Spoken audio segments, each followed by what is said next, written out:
Oke, welcome back to my channel, channel pendidikan kimia, semua tentang kimia ya, dan tutorial digital kreatif.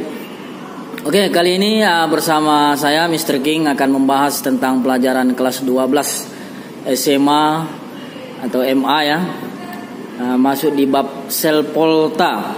Oke, tentunya para penonton YouTube ini sudah memasuki materi ini di masa pembelajaran saat ini ya. Oke, kebetulan ini saya sudah tuliskan isinya untuk menghemat waktu ya. Oke, kita lihat dari mulai definisi daripada sel Volta ya. Sel Volta ini merupakan kalau bisa dibilang ini kebalikan dari sel elektrolisis.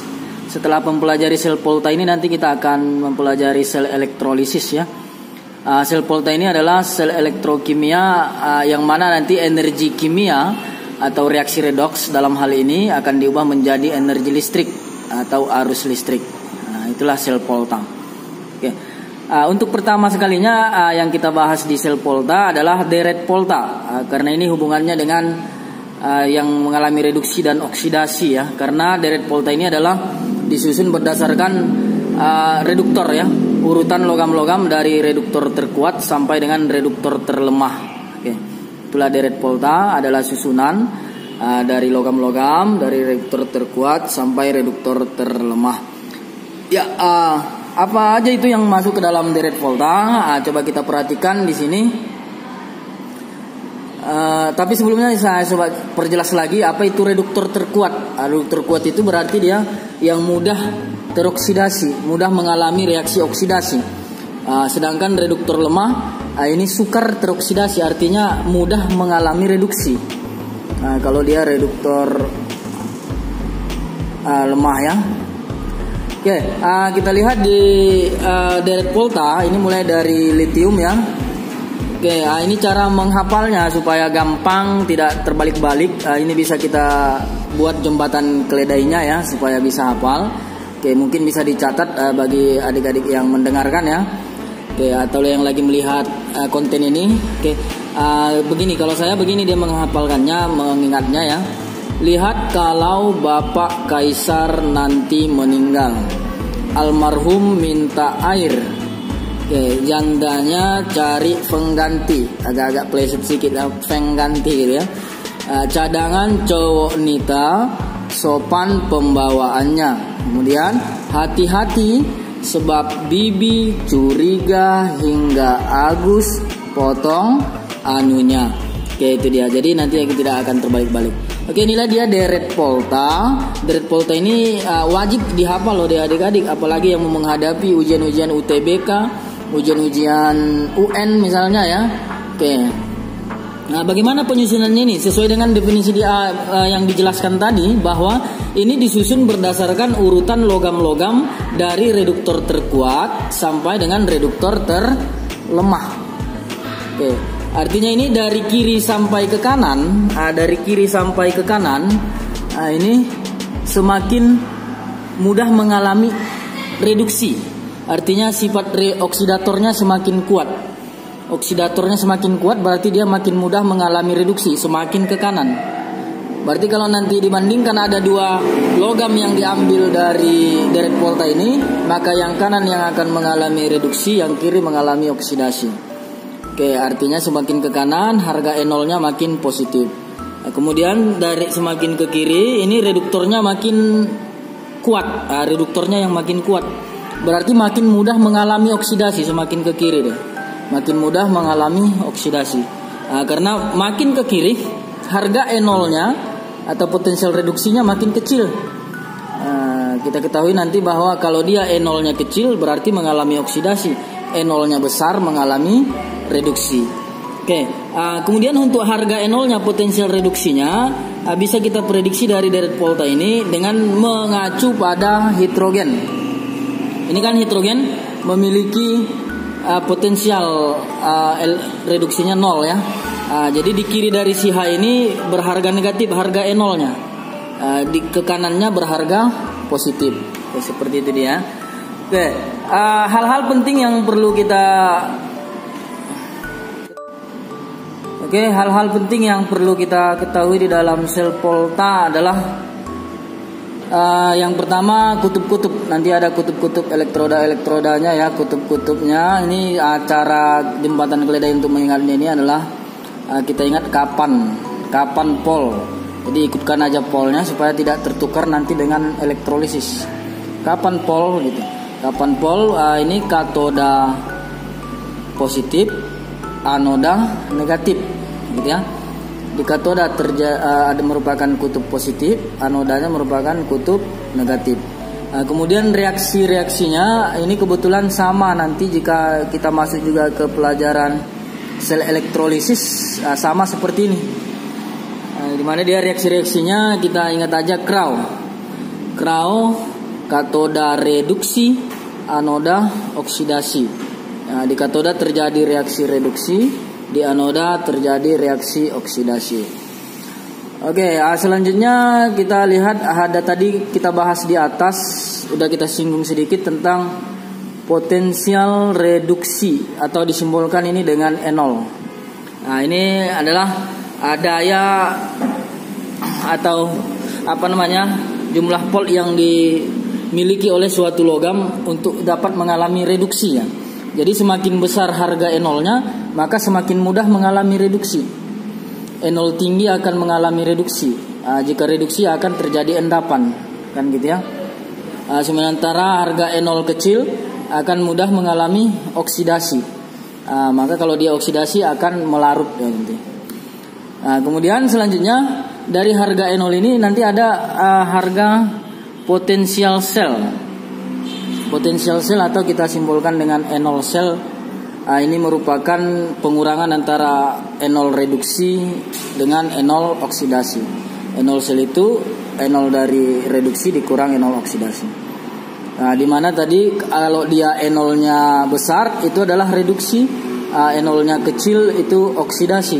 Berarti E0 sel ini bisa kita buat juga dengan pemahaman lain bahwa E0 besar dikurang E0 kecil. Konsep dasarnya seperti ini, E0 reduksi dikurang E0 oksidasi ya, seperti itu. Jika nanti harga E0-nya berharga positif, maka dia mengalami reaksi spontan jika harga E0-nya positif ya. Selanjutnya yang berikutnya adalah notasi sel. Ada notasi sel.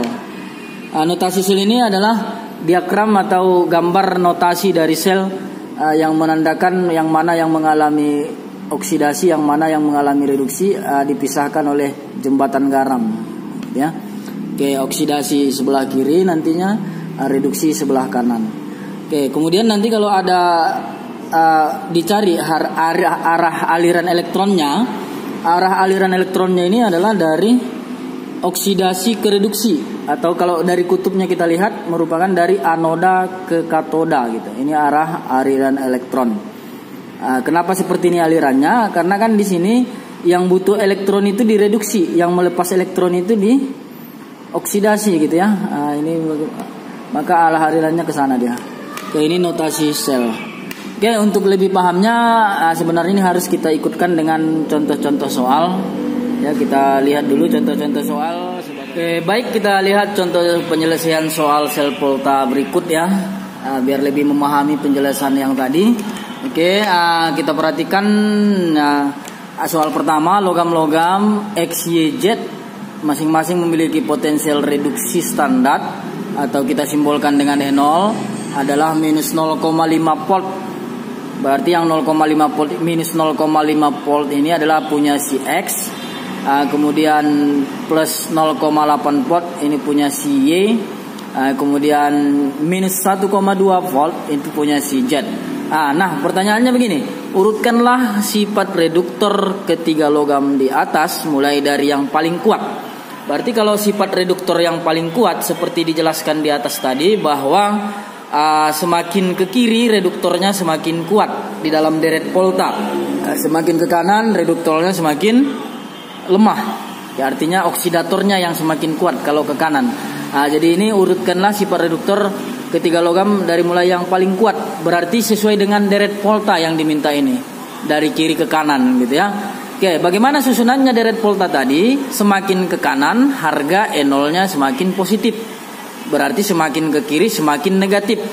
Artinya semakin kuat sifat reduktornya, harga E0-nya semakin negatif. Nah, berarti yang mana yang paling negatif di sini? Kita lihat yang paling negatif atau yang paling kecil adalah yang minus 1,2 volt, ya. Yang minus 1,2 volt ini yang paling rendah. Berarti inilah sebagai reduktor terkuat. Ini tadi punya siapa? Ini punya si Z. Oke. Maka urutannya yang pertama adalah Z tentunya ya. Yang pertama adalah Z karena dia memiliki yang paling rendah. Kemudian selanjutnya kita lihat urutan yang paling rendah berikutnya adalah si ini. Antara minus 0,5 dengan positif 0,8 tentunya lebih kecil 0,5. Ya kan ada minusnya dia. Berarti yang minus 0,5 ini tadi punya si X. Berarti X, EZ, X. Seterusnya yang terakhir adalah si Y.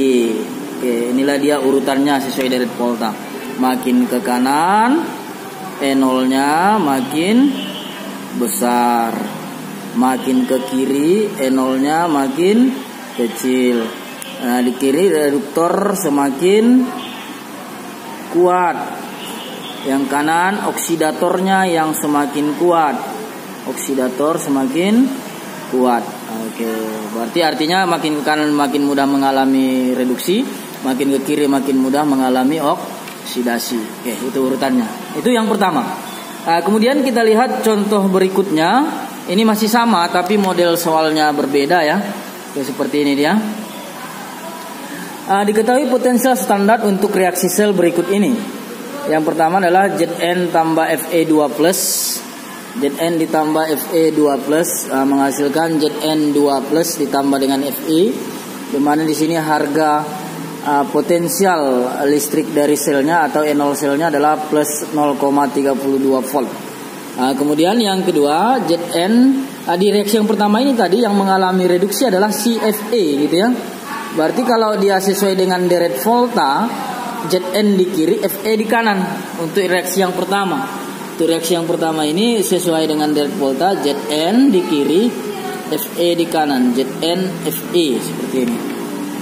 Oke, kemudian untuk reaksi yang kedua kita lihat ini Zn tambah 2Ag plus menghasilkan Zn2 plus tambah 2Ag. Ini hasilnya positif 1,56. Berarti berlangsung spontan juga ya. Jika harga E0 selnya positif artinya berlangsung spontan. Kita lihat dari reaksi ini yang mengalami reduksi adalah si Ag. Berarti Ag ini reduksi ya. Ag-nya reduksi, Zn-nya oksidasi. Sesuai dengan deret volta tadi yang di kiri oksidasi, kanan reduksi. Maka ini urutannya adalah ZnAg. ZnAg. Oke, seperti itu dia. Kemudian selanjutnya untuk Fe ditambah dengan Ag+. Ini juga yang mengalami reduksi adalah Ag. Ini dia bilangan oksidasinya plus 1, ini 0 kan? Turun berarti dia reduksi. Sedangkan yang Fe-nya dari 0, ini unsur bebas 0 menjadi plus 2, berarti dia oksidasi naik. Gitu kan? Yang ini reduksi, mengendap. Dia mengendap di kanan ya. Oke, maka E0 selnya positif berarti berlangsung spontan. Oke, sesuai dengan deret volta, ini Fe di kiri, Ag di kanan. Jadi kalau kita lihat urutannya ini dari deret volta, maka yang paling kiri ini adalah si Zn ya. Zn, baru setelah si Zn masuk si Fe, baru terakhir Ag. Oke. Dari sini kita peroleh dia urutannya yang sesuai dengan deret volta adalah Zn, Fe, Ag. Oke, seperti ini. Nah, pertanyaannya kita lihat berdasarkan data di atas urutan ketiga logam tersebut berdasarkan kekuatan reduktor yang menurun.